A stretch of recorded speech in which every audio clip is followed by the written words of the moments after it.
ചെയ്യാറുള്ളത് ചെറിയൊരു ശ്വാസം മുട്ടൽ പ്ലസ് തുമ്മൽ അലർജിയൊക്കെ കണ്ടാൽ മെഡിക്കൽ സ്റ്റോറിൽ പോയിട്ട് മൗണ്ടേക്കിൽസി അല്ലെങ്കിൽ സിട്രസിനൊക്കെ വാങ്ങി കൊടുക്കലാണ്. അത് കൊടുക്കുമ്പോൾ കുറയുന്നതായി കാണുന്നുണ്ട്, അല്ലെങ്കിൽ കുട്ടി ഒന്ന് ഉറങ്ങി പോകുന്നതായി കാണുന്നുണ്ട്, എന്നിട്ട് സുഖാവുന്നു നമുക്ക് തോന്നും.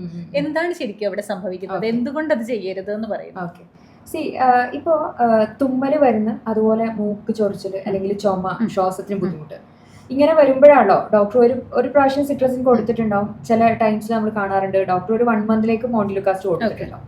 പക്ഷെ ഇത് ഇവരെ എപ്പോഴും തുമ്മല് വരുമ്പോഴും അല്ലെങ്കിൽ ഒരു ശ്വാസത്തിന് ബുദ്ധിമുട്ടോ അല്ലെങ്കിൽ ചെറുതായിട്ട് ഒരു കോഫ് വരുമ്പോഴൊക്കെ ഇങ്ങനെ കണ്ടിന്യൂസ് ആയിട്ട് ഒരു ഡിസ്റ്റർബൻസ് വരുമ്പോൾ ഇവര് വേഗം അത് ഓവർ ദി കൗണ്ടർ മോണ്ടിലുക്കാസ്റ്റ്, അതെ, അത് അങ്ങനെ കണ്ടിന്യൂസ് ആയിട്ട് യൂസ് ചെയ്യുന്ന മേ ബി 5 years 10 years ഒക്കെ യൂസ് ചെയ്യുന്നവർ വരാറുണ്ട്.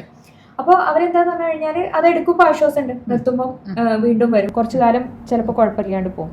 നമ്മൾ ഈ മോണ്ടിലുക്കാസ്റ്റും സിട്രസിനും ഒക്കെ കൊടുക്കുമ്പോൾ ഇൻഫ്ലമേറ്ററി മാർക്കേഴ്സിനെ സപ്രസ് ചെയ്യുക ചെയ്യും. അപ്പൊ നമ്മൾ സപ്രസ് ചെയ്യുമ്പോൾ എന്താണ്, നമുക്ക് നല്ല ആശ്വാസം ഉണ്ടാവും.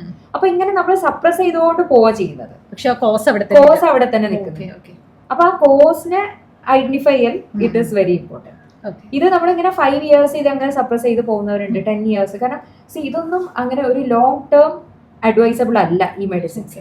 പക്ഷെ ഡോക്ടേഴ്സ് ഒരു 1 month 2 month 3 months എഴുതി കൊടുക്കുമ്പോൾ പിന്നെ ഇവരെന്നെ കണ്ടിന്യൂസ് ആയിട്ട് എടുക്കുന്ന ഒരു സിറ്റുവേഷൻ ആണ്.